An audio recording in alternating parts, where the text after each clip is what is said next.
Mateus capítulo 13, a partir do versículo 36, se você quiser acompanhar na sua Bíblia, sem problema nenhum, você pode acompanhar na sua Bíblia. Nosso texto é esse que está aí. A princípio é só esse slide. E eu quero prometer à igreja nesse momento ser um pouco breve nessa mensagem, porque depois que eu terminei a mensagem, eu li assim, Jesus da glória, o negócio aqui foi longe, mas então eu tenho a responsabilidade de condensar a mensagem, entregá-la de forma clara, precisa, no melhor tempo, se Deus quiser, para a glória do nome do Senhor. Dá para ler aí? Vamos fazer a leitura juntos? Vamos lá? 1, 2 e... Outra parábola lhes propôs dizendo... Dá para ler juntos? Vamos lá? Bem forte? Começando. Outra parábola lhe propôs dizendo... O reino dos céus... não. Tá. Eu acho que eu peguei de um outro texto, então eu vou lá. Então vamos lá, vamos juntos lá. Então, despedindo as multidões, foi Jesus... peraí, só um minuto, queridos. Só minutos. Agora dá certo. É problema tecnológico, né? Jogou o outro slide. Por isso que não, que igreja não vai? Vamos juntos? Outra parábola lhe propôs dizendo... O reino dos céus é semelhante a um homem que semeou boa semente no seu campo. Mas enquanto os homens dormiam, veio o inimigo dele, semeou o joio no meio do trigo e retirou-se. E quando a erva cresceu e produziu fruto, apareceu também o joio. Então, vindo os servos do dono da casa, lhe disseram: Senhor, não semeaste boa semente no teu campo? De onde vem, pois, o joio? Ele, porém, lhes respondeu: O inimigo fez isso. Mas os servos lhe perguntaram: Queres que vamos e arranquemos o joio? Não, replicou ele. Para que, ao separar o joio, não arranqueis também com ele o trigo. Deixai-os crescer juntos até a colheita. E no tempo da colheita, direi aos cefeiros: Ajuntai primeiro o joio, atai-o em feixes para ser queimado, mas o trigo recolhei-o ao meu celeiro. Queridos, se nós tivéssemos aqui o desafio para resumir a leitura desse texto com uma única palavra, qual seria a melhor palavra para fazer este resumo? Sem dúvida alguma, seria a palavra conflito. Como tem conflito, né? Que conflito está gerado nesse texto? Nós não precisamos ir muito longe para saber, queridos, que nós vivemos num mundo marcado por conflitos. Nós temos experiência no lar, alguns de uma forma menos intensa, outros mais intensos, e alguns conflitos gravíssimos ao ponto de romper o laço conjugal. Todos os dias tem casais se divorciando em razão de conflitos conjugais. Qualquer parte desse planeta que você viajar, independente da cultura, da língua que fala, está presente ali, muitos conflitos estarão presentes. E inclusive dentro da igreja. Inclusive na igreja. Você vai encontrar muitos conflitos dentro da igreja. Aí você pode dizer assim: pastor, mas isso é muito estúpido. Isso é insano, pastor. Conflito dentro da igreja? Tem. Na igreja tem conflitos de interesse, na igreja tem conflitos relacionais, tem uma série de questões aí que geram conflitos, vai desentendimentos, Um queria a igreja desse jeito, o outro quer a igreja do outro jeito. Para a igreja te agradar, a igreja teria que ser assim, assada. Para a igreja te agradar, teria que ser de outra forma completamente diferente. Você sabe de uma coisa? Como Jesus começa, outra parábola lhes propôs dizendo: o reino dos céus é semelhante. Jesus está falando sobre o reino de Deus. Ele está dizendo que no reino de Deus tem conflitos. A história presente do reino de Deus, essa história é construída também com conflitos.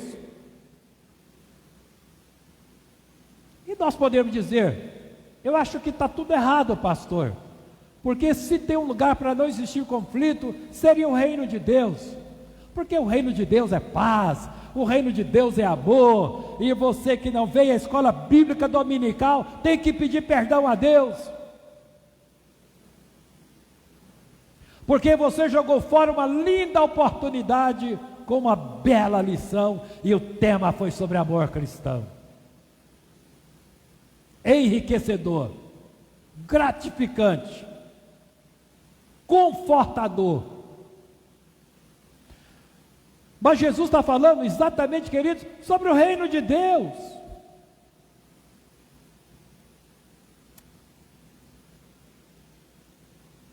O reino de Deus, queridos, Jesus diz aqui nessa parábola que algumas razões porque existe conflito também no reino de Deus, existe conflito na vida, de uma forma geral, na sua vida pessoal, você tem que lidar com alguns conflitos, às vezes você naufraga, está naufragando neles, precisa urgentemente pedir socorro. E Jesus tem pelo menos 3 razões para a existência desses conflitos. A primeira razão é que Jesus diz que tem um inimigo. E ele vai identificar esse inimigo como Satanás, como o diabo.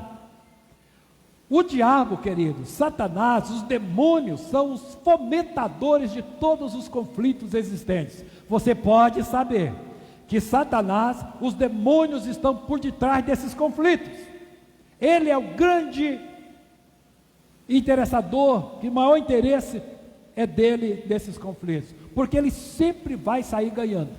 Pode ser que não, mas via de regra, ele tem um lucro ainda que pequeno. A segunda razão, queridos, porque Jesus coloca que há conflitos aqui nesse texto, é porque nem todos têm interesse em ouvir a palavra de Deus, têm interesse em saber o que Deus está falando, o que Deus está interessado, então eles pegam a Bíblia, mas nunca têm interesse pelo que está escrito nessa Bíblia.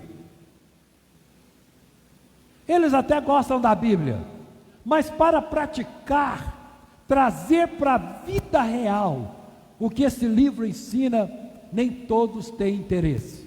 Então é o seguinte: Deus está nos céus, Ele ensina uma coisa, eu estou aqui na terra, eu tenho a minha vida e eu vou administrar a minha vida conforme eu acho que devo administrá-la. Com certeza, essa falta de compromisso com o reino de Deus faz com que esses conflitos existam, e até aumentam.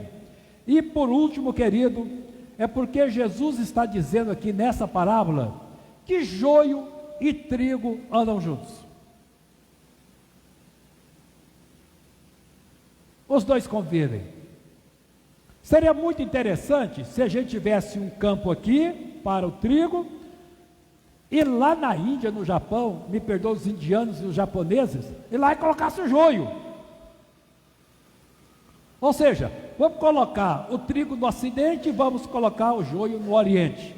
Assim, bem distante, para um nunca encontrar com o outro. Porque, queridos, é a convivência do joio no trigo que gera a crise.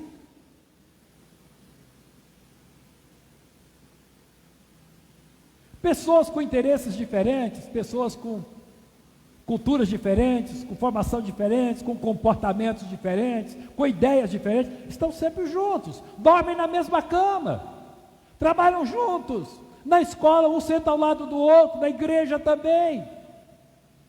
E quando eu penso diferente de todo mundo que está ao meu redor, o conflito já está estabelecido. Jesus não coloca no texto, mas a gente até ousaria dizer que nós teríamos tudo até contrariando o texto, a exposição de Jesus. Nós até podemos dizer que nós temos razão de não entrarmos em conflito nenhum na vida. Por um motivo, queridos: conflito custa caro. Os conflitos nos levam a pagar um preço, às vezes não é interessante esse preço. E tem gente que paga caro para entrar no conflito e dobra o preço para não sair dele, mas sai despedaçado, sai com a asa quebrada, com a perna quebrada, nem caminha nem voa mais. Um professor na Universidade de Chicago, ele decidiu fazer um levantamento sobre o preço de conflitos, mas ele foi para as guerras.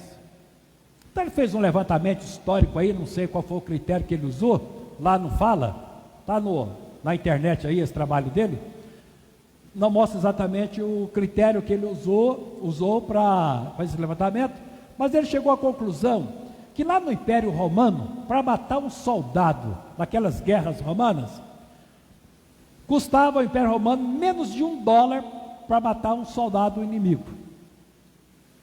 Ao tempo de Napoleão Bonaparte, esse preço foi para $2.000. Subiu lá. Na Primeira Guerra Mundial, o preço foi para $17.000. Na Segunda Guerra Mundial, o preço para matar um soldado foi para $40.000, mais 200 mil. E ele terminou a pesquisa dele com a guerra no Vietnã, o fracasso dos Estados Unidos a gafe americana no Vietnã do Norte, a morte de um soldado com aquela tecnologia envolvida, aquela parafernália envolvida na guerra, a morte de um vietnamita custou aos cofres americanos o valor de $200.000. Só para resumir, queridos, que não é interessante conflitos na vida, que quanto mais você fugir de conflitos, mais lucro você vai ter. Pode ser com vizinho, pessoas desconhecidas que você encontra pela rua, pode ser no trânsito, muita gente sendo sepultada por causa de conflito no trânsito, lá no trabalho, muita gente perdendo emprego, numa época tão difícil para emprego, é razão de conflitos, perdendo a família, queridos, a família, nosso maior patrimônio, nossa maior riqueza, nosso cantinho de paz, nosso cantinho de refazer a vida, de criar motivação para a vida, de repente joga tudo fora. Jesus não diz no texto, mas ele nos dá margem para refletir que não compensa conflitos na vida, embora os conflitos existam. Então, como o texto diz que é praticamente impossível você evitar conflitos,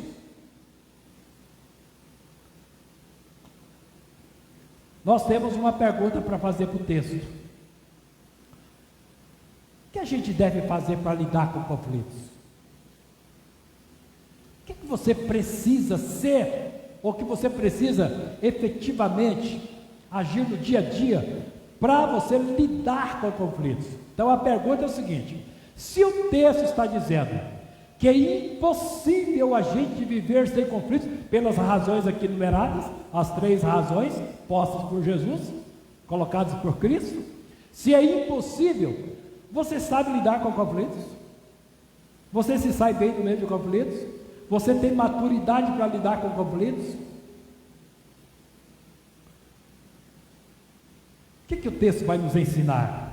Primeira coisa, queridos, que o texto nos ensina é que para lidar com conflitos você precisa ter muita perspectiva, muita sensibilidade para enxergar detalhes, para enxergar as coisas, porque os conflitos, eles nascem de coisas pequenininhas,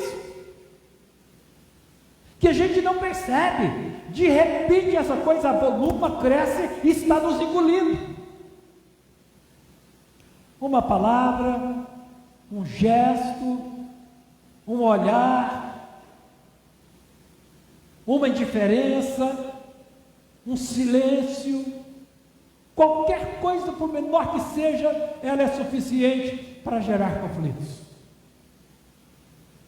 Então, para você lidar com conflitos, primeira coisa que você precisa ter é muita sensibilidade para enxergá-lo antes que ele te engula. Por que acontece aqui no texto? Eu estou dizendo: o reino dos céus é semelhante ao homem que semeou a semente no seu campo, mas enquanto os homens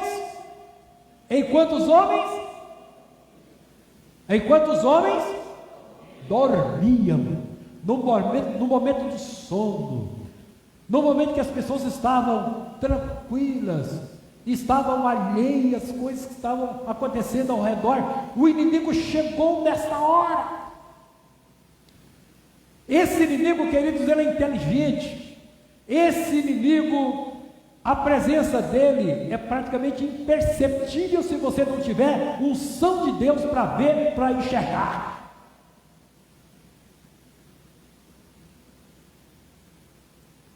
Nessa hora do sono, do descuido, da despreocupação,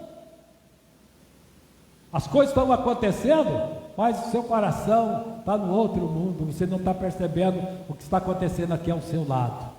Então, Jesus está nos dizendo que nós precisamos ter essa perspicácia, essa percepção, esse discernimento, essa capacidade de enxergar coisas que normalmente as pessoas não têm capacidade para vê-las. Deixa eu dizer para você, te levo rapidamente num texto bíblico, a tentação de Jesus. O diabo há muito tempo estava sondando Jesus e disse: eu tenho que armar uma cilada para esse cidadão cair. E o diabo, trabalhou muito tempo nesse projeto. Eu quero um confronto com Jesus. E ele descobriu para ele, na visão dele, a hora certa para atacar Jesus.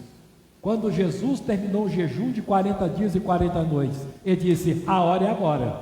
E eu diria para o diabo que estava errado, que era a pior hora para ele enfrentar Jesus, porque Jesus, depois de 40 dias e 40 noites jejuando, eu entendo que se eu consigo, irmãos, ir para o monte, jejuar 40 dias e 40 noites, a ideia, pensa num pastor poderoso que vai descer desse monte, nem o inferno vai dar conta dele. Pois foi essa hora que Satanás escolheu para pegar Jesus. E o diabo chegou lá como quem não quer nada, né? Com a sua perspicácia. Ele olhou para Jesus e disse: chegando uma coisa do Senhor. Depois de 40 dias e 40 fomes, estou com uma convicção muito grande, o Senhor está com fome. Queria te lançar um desafio. Ordene essas pedras se transformarem em pães. Vocês sabem aonde Satanás foi, queridos? Vocês sabem aonde Satanás foi para gerar esse conflito? Satanás foi em cima das necessidades físicas de Jesus, as necessidades básicas da vida, as necessidades básicas de comer, morar, beber, dormir, relacionar. Essas necessidades básicas são um prato cheio para o diabo chegar e gerar conflitos. Como ele perdeu, ele disse: mas tem um jeito ainda, eu ainda tenho cartas da manga aqui. Porque Jesus se defendeu com a palavra. Você sabe que crente gosta de Bíblia, você sabe que crente tem um cheiro de fanatismo, tudo para crente é Bíblia. Conversa de crente é na Bíblia. E o diabo disse: eu topo. Então vamos para a Bíblia. Então vamos para a Bíblia. E aí o diabo disse assim: bom, se eu não pude pegar você com a sua carnalidade, eu posso pegar você com a sua espiritualidade. Então pula daqui, porque eu conheço a Bíblia. Se crente, queridos, tem o dever de conhecer a Bíblia. Olha, Satanás conhece isso aqui muito melhor do que qualquer pastor, hein? Qualquer crente consagrado. Ele disse: eu conheço a Bíblia. E eu sei de uma passagem que diz o seguinte: quando você pular, os anjos virão para te amparar, para te amparar, para você não tropeçar em nada. Então pula. Agora é Bíblia. Se você quer Bíblia, vá para a Bíblia. Queridos, para Satanás gerar conflitos em você, ele não tem medo do seu nível de espiritualidade. Por mais espiritual que nós sejamos, pode ser que a nossa espiritualidade não diga nada para Satanás, quando o interesse dele é gerar conflitos. E você sabe que a pior coisa que existe no ser humano é religiosidade. Em nome da religiosidade a gente mata, as pessoas matam, declaram guerras, inimizades, rompe relacionamentos. Não tem coisa pior, queridos, para gerar conflitos do que a religiosidade. Ou talvez a gente diga aqui, não é para ninguém entender mal, a falsa religiosidade, que de Deus não tem nada, cabeça cheia, mas o coração vazio. Aí ele diz: olha, falhou de novo, já falhou de novo. Mas aqui é parada federal. O diabo disse: bem, tenho ainda a última carta na manga. Igual Figueiredo disse quando era presidente, né? Sobre a inflação. Eu só tenho uma bala, mas eu vou usar essa bala que eu tenho. E o Satanás só tinha uma. Ele falou assim: essa aqui, as duas falharam, mas essa não vai falhar. Ele tocou no ponto que muita gente não dá conta, queridos. Não dá conta. As ilusões da vida. As ilusões da vida, com fama, com dinheiro, com riqueza, com entretenimentos. Esse mundo que vem e se curva diante de nós. Você tem a oportunidade para fazer tudo o que você quer. Você quer um jet, você compra. Você quer um iate, você compra. Você quer apartamento de cobertura na Europa, você compra. Não está satisfeito, compra mais um dos Estados Unidos. Não está satisfeito, vai lá do Japão, compra outro. Essas oportunidades em que o mundo é seu, a vida é sua e você dita as regras. Poder, fama, dinheiro. Falhou de novo. Falhou de novo. O que eu quero dizer para você, queridos, é que essa dormência nossa, essa letargia nossa, essa capacidade nossa de não ver as coisas que estão acontecendo, ou fazemos de conta que não vemos, quando você espera, o conflito está criado e ele está te engolindo. Segunda coisa, queridos, que Jesus vai nos mostrar aqui, por isso que a Bíblia diz: olha, Paulo diz: sede sóbrios e vigilantes. O diabo, vosso adversário, anda em derredor como leão, procurando alguém para tragar. E você olha: cadê o leão? Você olha para a esquerda: cadê o leão? Você dá meia volta: cadê o leão? Não existe leão. Às vezes basta ver um gatinho. Mas a Bíblia diz: ele está como leão, procurando a primeira oportunidade para fazer o que ele precisa fazer. Segunda coisa, queridos, a segunda pergunta que a gente precisa fazer ao texto é como lidar com conflitos. A primeira, você tem que ter a capacidade de enxergar antes que o conflito aconteça. Para quê? Esperar a coisa acontecer, crescer e a hora que você estiver morrendo, pedir socorro. Segunda coisa que esse texto vai nos ensinar, a forma como lidar, é que nós precisamos ser pacientes. Pacientes. Você já viu como o sanguíneo age? O sanguíneo, com ele é 8 ou 80, não é? Ou vai ou racha ou quebra a tampa da caixa. O sanguíneo é normalmente assim. Ele explode como bomba atômica, arrebenta o que tiver que arrebentar, depois ele vai ver o que vai fazer para reparar os prejuízos.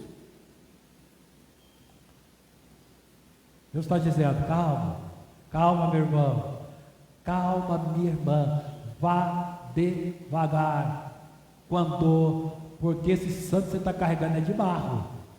Vá devagar, porque o santo é de barro. Ele vai cair e vai se despedaçar. Então, paciência, porque veja só, queridos, o que os discípulos estão dizendo aqui para Jesus, versículo 28, finalzinho de 28, mas os servos lhe perguntaram: queres que vamos e arranquemos o joio?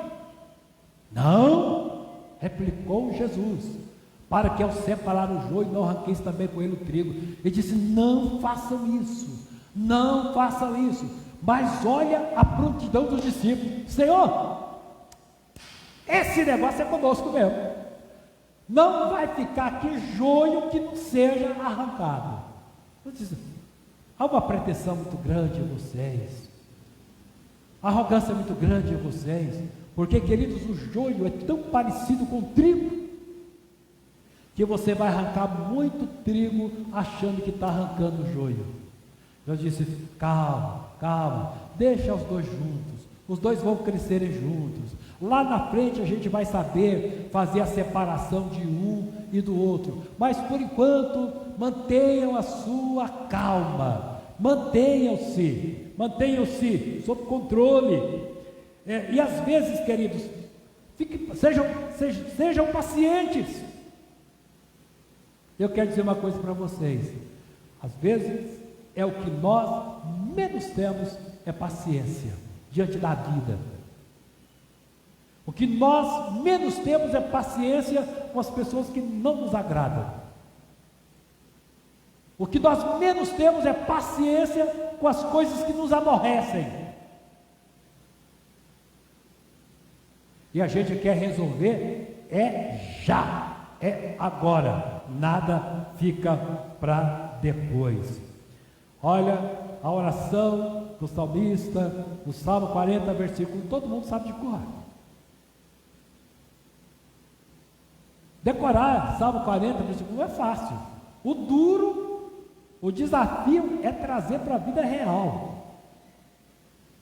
Esperei com paciência no Senhor, Ele se inclinou para mim e ouviu quando clamei por Ele e me livrou do lamaçal. Esperei com paciência. O que é esperar com paciência, queridos? O que é esperar com paciência? O que é esperar com paciência? Às vezes a gente precisa ter a paciência de Jó. Né? Jó tornou-se proverbial em razão da sua paciência. Mas às vezes, queridos, nós temos que ir além dos nossos limites. Nós temos que ter capacidade para suportar, para tolerar. Nós temos que ter a capacidade para ver Deus agir. Essa questão de esperei com paciência, você sabe quanto tempo dura esperar com paciência? Pode ser poucas horas, mas pode ser uma semana, um mês, um ano, 10 anos, 20 anos. Abraão esperou 40 anos.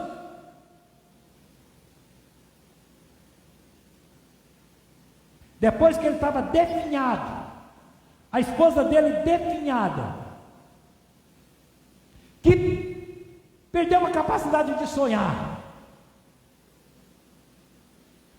Queridos, nós temos sonhos, nós temos anseios, nós temos metas, nós queremos alcançar tudo isso. E tem questões da nossa vida que a gente chega para Deus e diz assim: Deus, vai ser quando esse negócio aí? Depois que eu tivesse bem velhinho, andado com amparado aí, segurando, pegando as coisas, andando um andadorzinho aí, Deus, eu não vou querer mais não, eu não quero mais não, porque não tem sentido. Sabe, queridos, Deus tem o tempo dele, e a gente precisa ter paciência diante desse Deus que nos ama e cuida da nossa vida, e não fazer as coisas do nosso jeito, porque se a gente não tiver paciência e for fazer as coisas do nosso jeito, nós vamos criar conflitos, e pode ser que esses conflitos acabem nos engolindo, estragando tudo, estragando até os nossos sonhos. Você já notou que as pessoas que não têm controle na vida e fazem bobagem, você vai conversar com essas pessoas, e aí, o que é que você... olha, se arrependimento matasse, eu estaria morto. Como eu me arrependo, que arrependimento eu tenho. E às vezes, queridos, faltou a capacidade de esperar. Você tem um Deus que é soberano, você tem um Deus que é sublime, você tem um Deus que te ama, você tem um Deus que governa, que patrocina a sua vida. Como pastor, eu tenho base bíblica para dizer isso. Nós temos um Deus que patrocina a nossa vida. E você diz assim: pastor, aonde isso está na Bíblia? Eu te mostro de Gênesis a Apocalipse.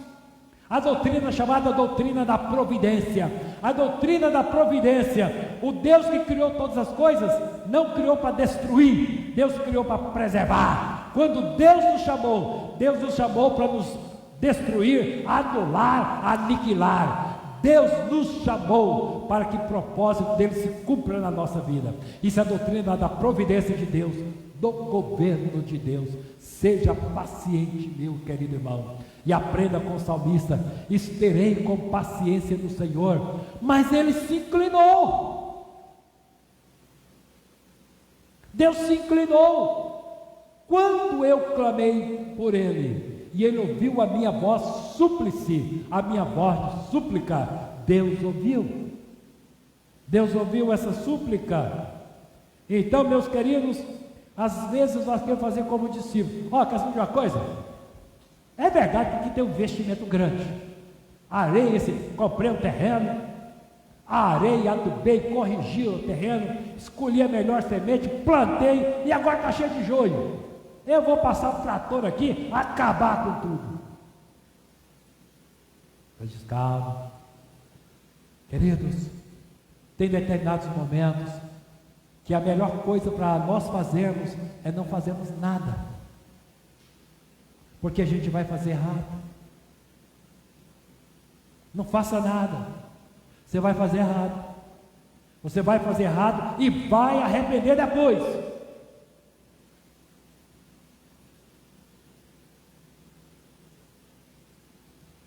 Isso aqui exige fé. Quer dizer para você que isso aqui exige fé. Você esperar em Deus, esperei com paciência no Senhor, você esperar em Deus, você crê que Deus não vai falhar com você, que Deus vai te honrar, que Deus vai administrar esse negócio aí. Você plantou trigo? Eu sei que você plantou trigo, a boa semente, mas alguém quis estragar a sua lavoura e jogou joio no meio desse trigo. Queridos, deixa eu dizer uma palavrinha aqui, para ir lá para o último ponto e encerrar a mensagem, que eu falei com vocês, que quando eu fiz o sermão, eu falei assim: isso aqui está longo demais, então eu vou ter que ter um poder de síntese, para não deixar meus irmãos no banco muito tempo. Deixa eu dizer uma coisa para vocês aqui, importante, presta atenção, olha aqui para mim, importante. Vocês sabem que isso aqui é uma estratégia de guerra naquela época. O que foi que Sansão fez com as 300 raposas? amarrou o rabo de uma na outra, colocou uma tocha de fogo, soltou aonde? Na plantação de trigo dos filisteus. Acabou com a lavoura dos filisteus. Onde você vai encontrar Gideão? Malhando trigo aonde? Onde se exprimia a uva, escondido. De quem? Dos filisteus. Olha o troco lá dado, olha o troco. Queridos, a estratégia de guerra era uma só: devasta a agricultura, ataca a agricultura, porque o povo vai morrer de fome e você tem esse povo na mão. Mata esse povo de fome, ataca a economia desse povo, o básico da vida, e você vai matar esse povo. Só isso. A questão de colocar joio é porque você vai acabar com a agricultura e você vai acabar com esse povo. Porque, queridos, um povo que não alimenta, um povo que não nutre, um povo que não se fortalece, ele morre amigo. Depois você nem precisa lutar contra esse povo, está tão fraco que você não precisa lutar contra ele. Então vamos atacar o que ele tem mais precioso, nós vamos atacar. Meus queridos, essa é a estratégia de Satanás. Satanás é um grande estrategista. Ele disse: olha, vamos atacar o que esse povo tem mais precioso. O que eles têm de mais precioso no meio deles? Bíblia. Vamos tirar a Bíblia desse povo. Deixa eu fazer uma pergunta para vocês aqui. Quantos aqui trabalham sexta-feira às 20 horas? O que é que você faz sexta-feira às 20 horas? Você sabia que nós estamos estudando um estudo exegético expositivo da Bíblia? Toda sexta-feira, às 20 horas, onde você está? Assistindo novela na Globo? Assistindo novela mexicana?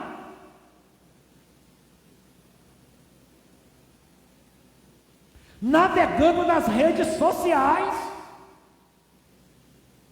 Você está no Zap sexta-feira às 20 horas? Olha ele tirando a palavra da sua vida.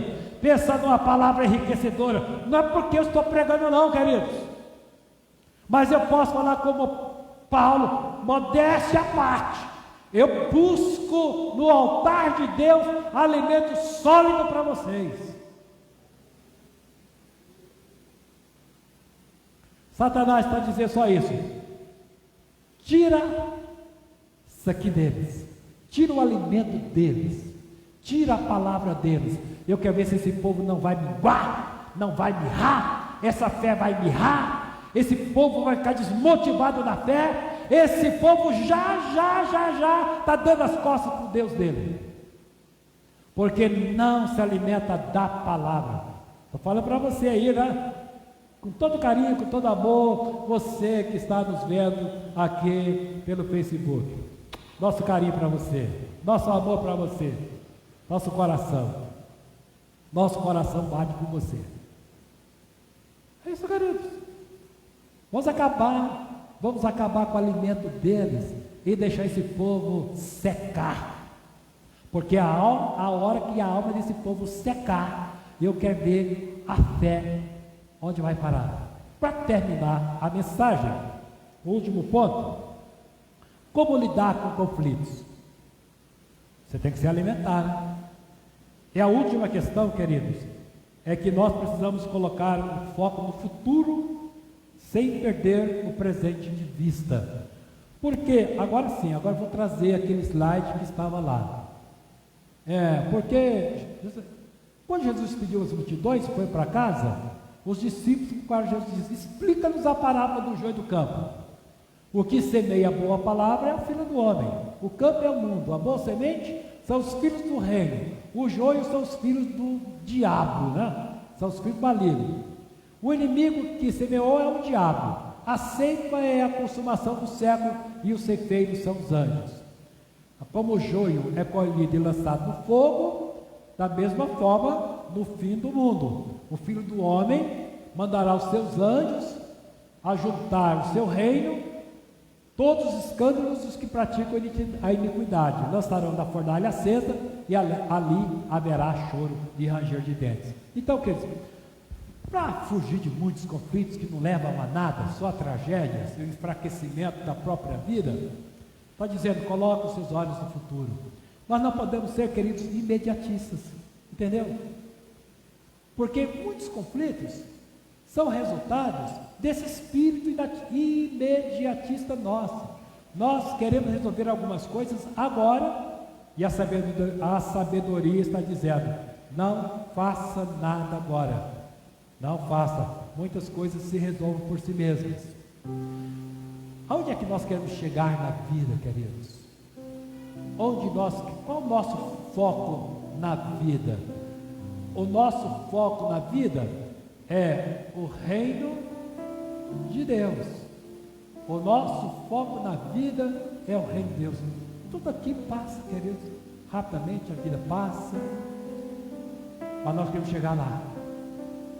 Tudo que acontecer, mas fui esperto, tudo que acontecer hoje, deve acontecer no sentido de nos fortalecer, nos preparar, para que amanhã a gente possa estar na presença desse Deus, nos alegrando com Ele. Olha, vou te dizer uma coisa, a pretensão do joio ser trigo só durou por um tempo, porque depois a pretensão dele de ser trigo acabou. Ele foi revelado como joio. Entendeu, queridos? Nós temos um foco na vida. O nosso foco na vida, queridos, é onde a gente vai chegar no final de tudo isso. Como as coisas estão acontecendo, na direção que nós estamos caminhando, onde nós chegaremos quando acabar tudo aqui? Nós queremos o reino de Deus. Nós queremos, queridos, céus. Nós queremos uma outra realidade. E a gente sabe que esse mundo está chegando ao fim. Voltando novamente para a Universidade de Chicago, Estados Unidos, um grupo de cientistas dessa universidade, acho que vocês conhecem isso, porque isso aí está mais do que notório na internet. O relógio do fim do mundo. Esse grupo de cientistas criou o relógio do fim do mundo. Então tem 14, 5 mais 5, 10 mais 4, 14. Tem 14 cientistas que mexem o ponteiro desse relógio. É assim. Tem um conflito internacional. Eles vão lá e movem esse ponteiro para frente. A bomba atômica, mexeram o ponteiro para frente. A guerra no Vietnã, moveram o ponteiro para frente. Possibilidade de guerra no Oriente Médio, mexe o ponteiro. Essa desestabilização climática, move o ponteiro. Então, todos esses problemas da vida moderna, bomba de nitrogênio, essas armas nucleares, eles vão girando o ponteiro. Mas de repente há um acordo, eles voltam o ponteiro, dá mais tempo. Então tem 14 cientistas que analisam o que acontece no mundo presente para mexer nesse ponteiro. E o interessante de tudo isso é que esse ponteiro está quase beliscando o número 12.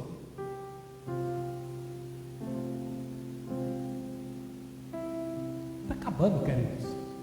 Está acabando. Viva a sua vida. Que todas as coisas da sua vida sirvam para que você se fortaleça, para que você cresça, né? E tenha discernimento com esses conflitos gerados pelo inferno, que só serve para uma coisa, enfraquecer você na fé cristã. Então não permita que a sua fé se abale, que você se enfraqueça com essas questões da vida.